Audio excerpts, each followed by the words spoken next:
Otra mirada, una mirada al arte que tenemos todos los días en la televisión. El doctor Ginás nos habló del multimedia en el Paleolítico y ahora estamos en los multimedia de la actualidad.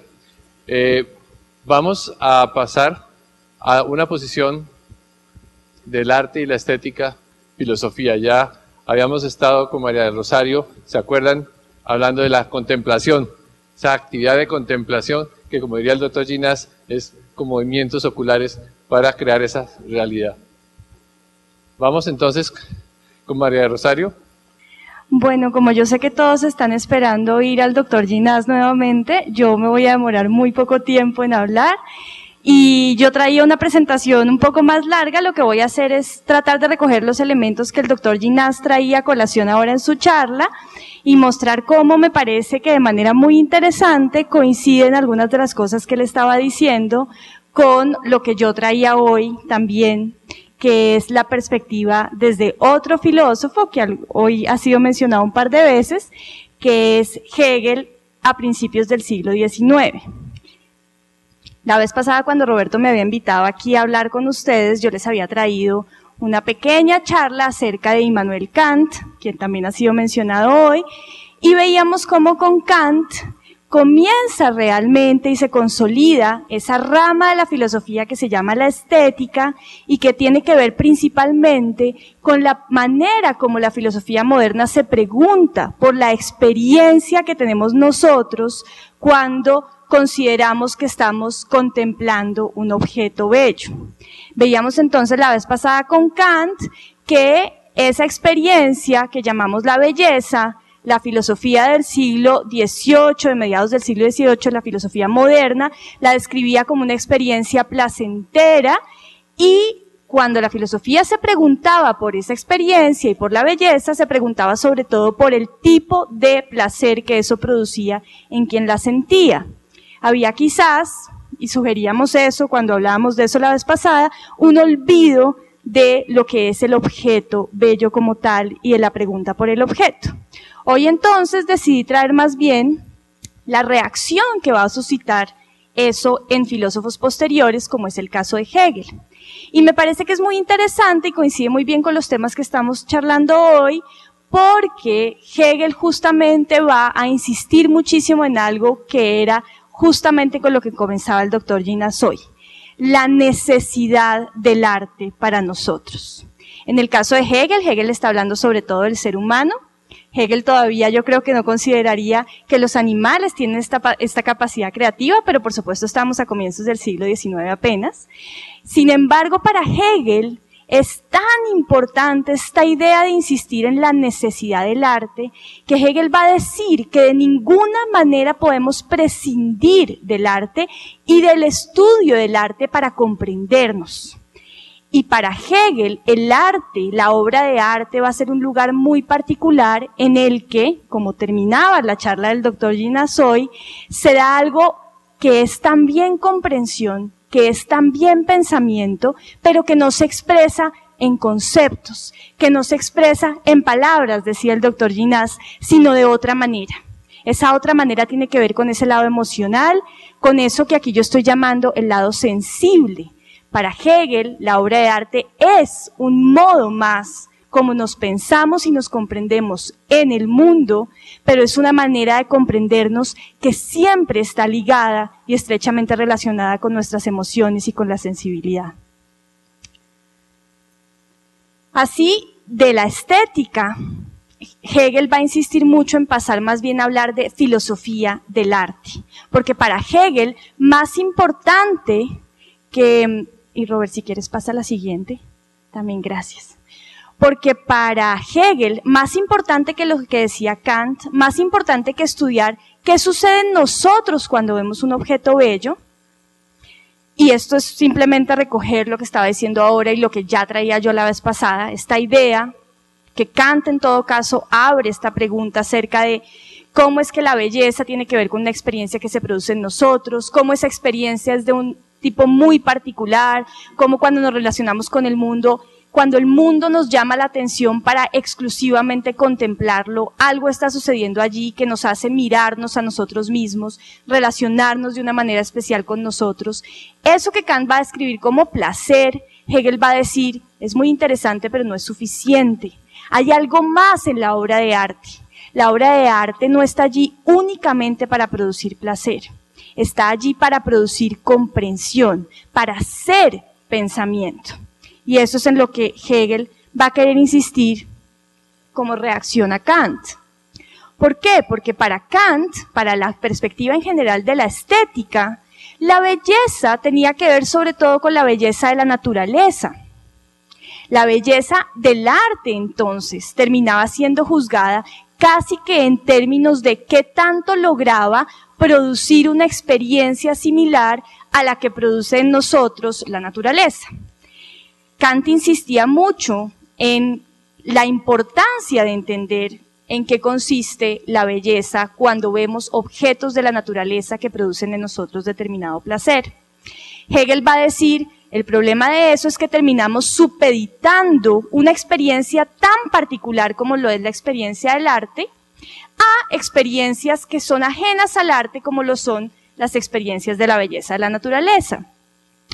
Por eso para Hegel, y esto es lo que él va a decir ya desde el comienzo de sus lecciones de estética en el siglo XIX, lo bello artístico, dice Hegel, y este es el comienzo de sus lecciones sobre la filosofía del arte, lo bello artístico es superior a la belleza de la naturaleza, pues la belleza artística es la belleza generada y regenerada por el espíritu.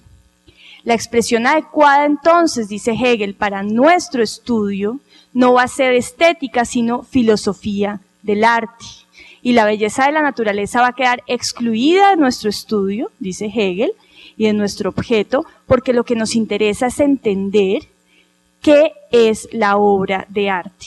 ¿Y por qué la obra de arte y no la belleza de la naturaleza? Y esta es una posición que Hegel va a defender, podemos discutir qué tan problemática es, pero Hegel va a insistir en la obra de arte hay algo que sucede en la medida en que allí es alguien quien está hablando, es alguien quien está proyectando sobre esa materia a la que se le da forma un pensamiento, una idea, un deseo, una emoción.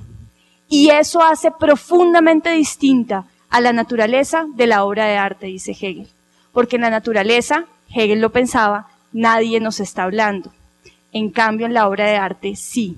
La obra de arte es humana, es un producto de una necesidad humana de transformar el mundo para verse reflejado en él.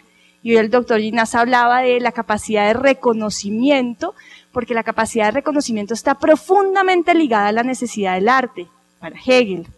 Es porque nosotros necesitamos que el mundo también sea algo así como un espejo de lo que somos nosotros, de lo que pensamos, que el ser humano, dice Hegel, le da forma a la naturaleza, una forma distinta, una forma humana. Le da forma no necesariamente para convertirla en un instrumento útil para nosotros, aunque también lo hace. Le da forma para simplemente contemplarla, para contemplarse a sí mismo en ese mundo que ahora, gracias al arte, comienza a reflejarlo. ¿Qué quiere decir entonces Hegel con esta idea de que la belleza del arte es la belleza generada y regenerada por el espíritu? Y aquí me gusta mucho traer el ejemplo del cuadro de Magritte, porque el cuadro de Magritte, que se llama La puerta a la libertad, tiene que ver con esta idea de cómo en determinado momento la teoría del arte, la crítica del arte, el arte desde sí mismo comienza a pensarse de forma distinta. Comienza a entender que lo que ha sido siempre no ha sido únicamente la búsqueda por representar un mundo exterior. Que hay algo más, que en la pintura, por ejemplo, en el caso del ejemplo de Magritte, no es simplemente el intento por haber sido como esa ventana que busca conducir a un mundo exterior, que busca reproducirlo, representarlo, copiarlo, sino que el vidrio mismo siempre ha sido algo distinto, que es lo que nos muestra la obra de Magritte. Los vidrios caen y descubrimos que la ventana nunca ha sido transparente. Esa es un poco la idea que está tratando de traer Hegel a colación. El arte no existe solo como ventana hacia el mundo. El arte es más bien, como lo dice él, la ventana del alma. Es el momento en el que los objetos comienzan a mirarnos de vuelta porque hay algo en ellos que alguien ha depositado. Hay una intención de reflejar emociones, pensamientos, angustias, y eso que queda reflejado en el objeto ya no es simplemente una representación, una copia. Hay algo que está sucediendo allí que es distinto, dice Hegel. Hegel juega así, y estas son citas un poco complicadas sobre las que no voy a detenerme, pero Hegel juega así entonces con la idea de la apariencia. ¿Por qué? Porque siempre utilizamos apariencia y en la tradición filosófica a la que Hegel se está enfrentando, se utiliza apariencia en un sentido peyorativo. Decimos nosotros en general, algo parece ser, pero no lo es en realidad. Esta persona parecería ser, pero en el fondo es otra cosa. Esa noción de apariencia que es peyorativa es una noción que ha imperado a lo largo de la historia de la filosofía y lo era además así en el momento en el que Hegel estaba pensando estas cosas. Y Hegel decide darle una vuelta a esa idea de la apariencia.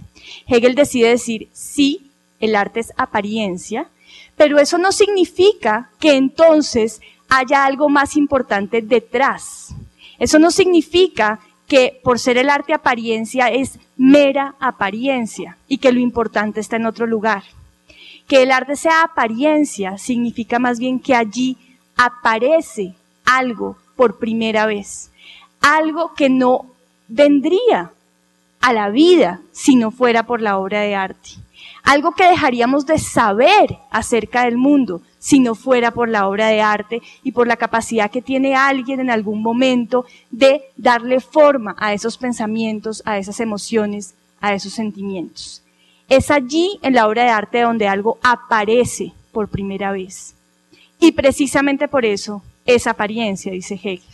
El arte logra elevar lo sensible a la apariencia. Logra hacer que el mundo de lo sensible, que el mundo de las percepciones, sea además un mundo en donde algo más nos habla, nos mira, algo más habita allí y nos invita a un tipo de comprensión y de relación con el mundo distinta a la que solemos tener con las cosas.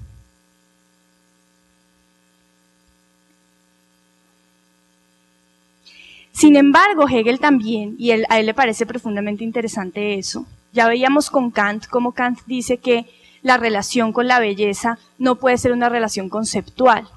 Es indescriptible el sentimiento que produce en nosotros un objeto bello, dice Kant. En el caso de Hegel, una obra de arte. Hay algo, hay una elocuencia silenciosa en las obras de arte, porque no es a través del mismo lenguaje que utilizamos para hablar, para decir que las obras de arte nos hablan. Y sin embargo, su propio lenguaje, su propio modo de comunicar, también, dice Hegel, es un modo de comprender, es un modo de pensarnos. Y aquí obviamente Hegel se está enfrentando a toda una tradición que tiene una noción muy determinada de qué significa pensar, de qué significa comprender.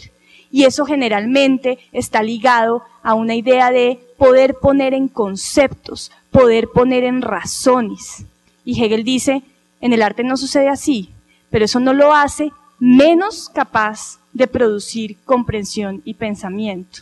Solo lo hace precisamente ser un momento distinto del pensamiento y de la comprensión.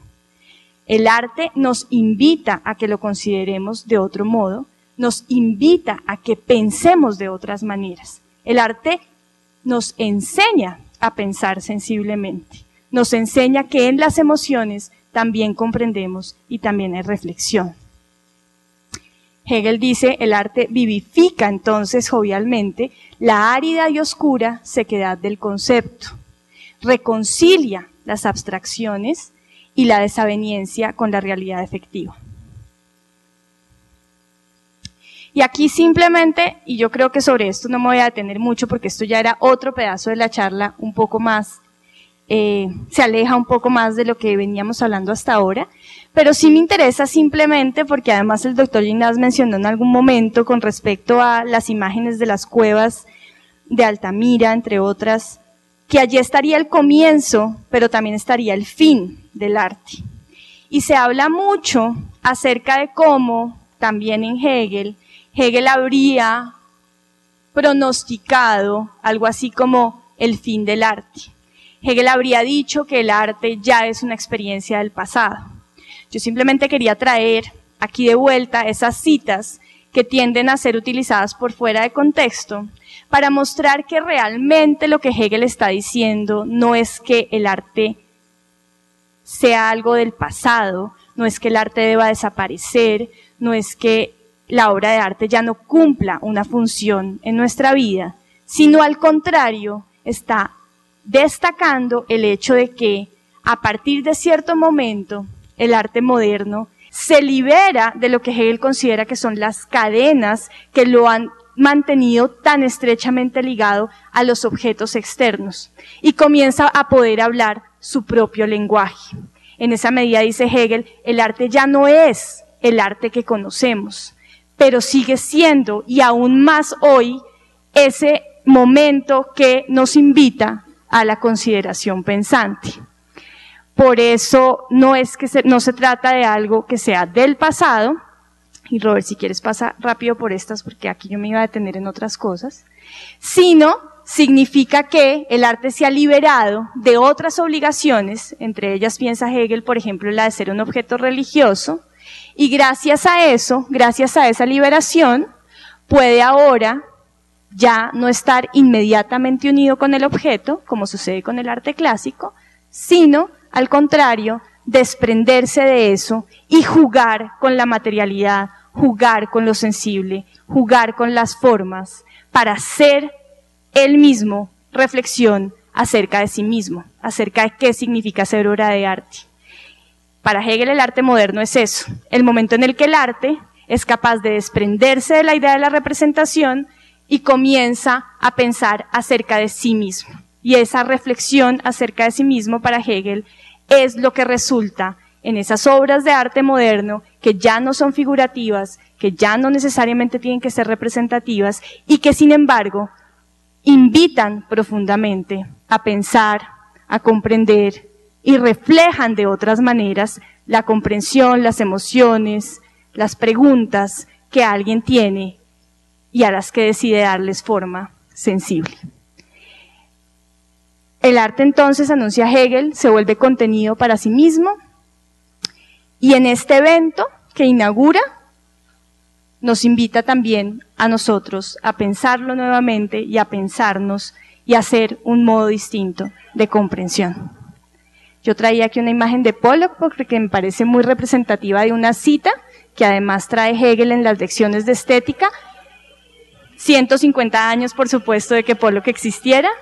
Esta maestría en la producción de los más sorprendentes efectos mediante la magia del color y los secretos de su conjuro se da ahora una validez autónoma, una música objetiva, un resonar de los colores.